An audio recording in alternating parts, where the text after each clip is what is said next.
नमस्कार। The knowledge platform पर आपका स्वागत है। डेली करंट अफेयर्स की श्रृंखला में आज 5 नवंबर 2020 का करंट अफेयर्स प्रस्तुत है। तो पहला क्वेश्चन देखते हैं। पद्म पुरस्कार से सम्मानित वायलिन वादक का हाल ही में 92 वर्ष की उम्र में निधन हो गया है। उनका नाम क्या था? तो इसका राइट आंसर है option A, TN. Krishnan.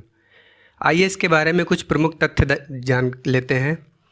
Violin वादक और पद्म पुरस्कार से सम्मानित टी.एन. कृष्णन का 2 नवंबर 2020 को चेन्नई, तमिलनाडु में निधन हो गया। वे 92 साल के थे। वे पद्म भूषण और पद्म विभूषण सहित कई पुरस्कारों से सम्मानित हो चुके थे। कृष्णन बचपन से ही विलक्षण प्रतिभा के धनी थे। टी.एन. कृष्णन का जन्म साल 1928 में केरल के त्रिप्पुनितुरा में हुआ था। उनके पिता का नाम ए. नारायण अय्यर और मां अम्मिनी अम्माल थीं। प्रश्न 2।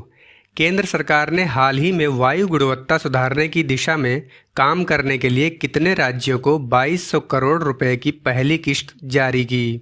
तो इसका राइट आंसर है ऑप्शन सी, 15 राज्यों को केंद्र सरकार ने हाल ही में वायु गुणवत्ता सुधारने की दिशा में काम करने के लिए 2200 करोड़ रुपए की पहली किश्त जारी की है।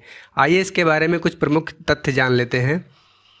केंद्र सरकार ने 2 नवंबर 2020 को वायु गुणवत्ता सुधारने की दिशा में काम करने के लिए 15 राज्यों को 2200 करोड़ रुपए की पहली किश्त जारी की। इस राशि से लाभान्वित होने वाले राज्यों को वायु गुणवत्ता सुधारने के कदम उठाने में मदद मिलेगी।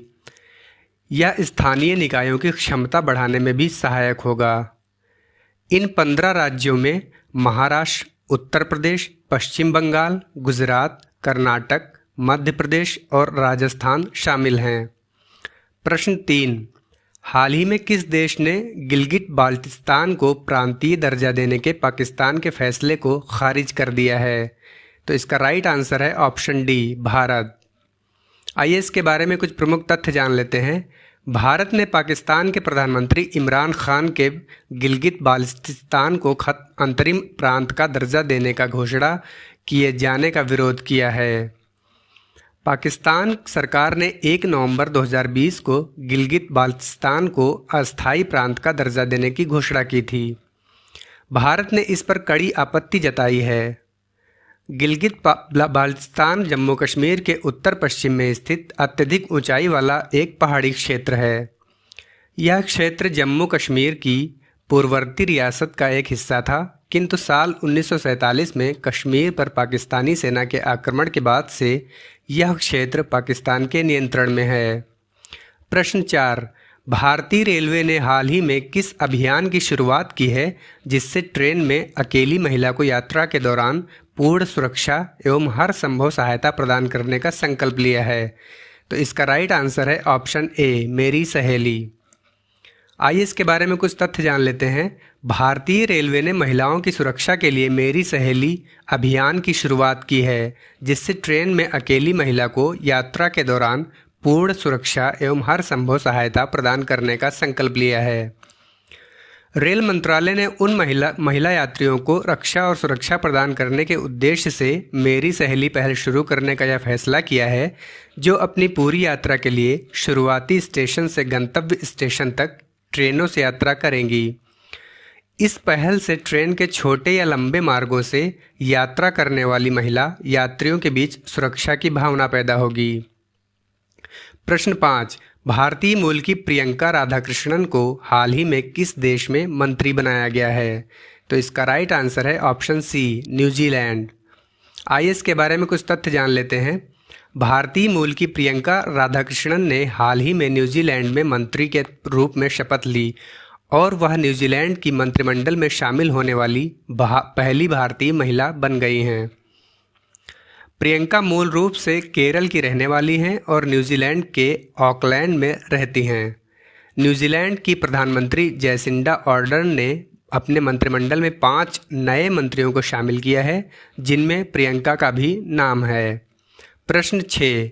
मुंबई पोर्ट ट्रस्ट का नया अध्यक्ष किसे नियुक्त किया गया है? तो इसका राइट आंसर है ऑप्शन सी, राजीव जलोटा। आइए इसके बारे में कुछ तथ्य जान लेते हैं। भारतीय प्रशासनिक सेवा IAS अधिकारी राजीव जलोटा को मुंबई पोर्ट ट्रस्ट का नया अध्यक्ष नियुक्त किया गया है। इस संबंध में केंद्रीय मंत्रिमंडल की नियुक्ति समिति द्वारा केंद्रीय प्रतिनियुक्ति के लिए आदेश जारी कर दिया गया है। इसके पूर्व अध्यक्ष संजय भाटिया के 31 जुलाई को सेवानिवृत्त होने और महाराष्ट्र के लोकायुक्त के रूप में नियुक्त किए जाने के बाद MBPT अध्यक्ष का पद खाली पड़ा था। प्रश्न 7, राजस्थान और किस देश की राज्य सरकार ने हाल ही में कोरोना वायरस का हवाला देते हुए दिवाली पर होने वाली पटाखों की बिक्री और आतिशबाजी पर प्रतिबंध लगाया है? तो इसका राइट आंसर है ऑप्शन डी, ओडिशा। आइए इसके बारे में कुछ तथ्य जान लेते हैं। राजस्थान और ओडिशा की राज्य सरकारों ने कोरोना वायरस का हवाला देते हुए दिवाली पर होने वाली पटाखों की बिक्री और आतिशबाजी पर प्रतिबंध लगाया है। राजस्थान पटाखे बेचने वाले दुकानदार पर 10,000 रुपये और पटाखों का उपयोग करने की अनुमति देने वाले व्यक्ति को 2,000 रुपये का जुर्माना लगेगा। ओडिशा सरकार ने कोविड-19 महामारी की स्थिति और पटाखों से पड़ने वाले हानिकारक प्रभावों का हवाला देते हुए 10 से 30 नवंबर 2020 तक पटाखों की बिक्री और इस्तेमाल पर रोक लगाई है। प्रश्न 8, हाल ही में किस IIT संस्थान ने कोविड-19 वायरस के बारे में जागरूकता पैदा करने के लिए IITM कोविड गेम विकसित किया है? तो इसका राइट आंसर है ऑप्शन ए, IIT मद्रास। जैसा कि इसके नाम से ही पता चलता है कि IITM कोविड गेम मतलब IIT मद्रास के द्वारा विकसित किया गया। आइए इसके बारे में कुछ तथ्य जान लेते हैं। IIT मद्रास ने कोविड-19 वायरस के बारे में जागरूकता पैदा करने के लिए IITM कोविड गेम विकसित किया है। यह गेम मुख्य रूप से बच्चों पर केंद्रित है। यह गेम एक ब्राउज़र आधारित सॉफ्टवेयर है और इसे किसी भी डिवाइस पर खोला जा सकता है। यह 12 विभिन्न भारतीय भाषाओं जैसे संस्कृत, तमिल, कन्नड़, तेलुगु, उड़िया, मराठी, मलयालम, हिंदी, गुजराती, बंगाली, असमिया और पंजाबी में उपलब्ध है। तो ये थे आज के करंट अफेयर्स। देखने के लिए धन्यवाद और ऐसे ही करंट अफेयर्स के अपडेट्स पाने के लिए हमारे चैनल को सब्सक्राइब कीजिए और पास में बेल आइकन को भी प्रेस कीजिए, जिससे आने वाले तुरंत वीडियो आपको अपडेट पहुंच सके। तो आज के लिए बस इतना ही।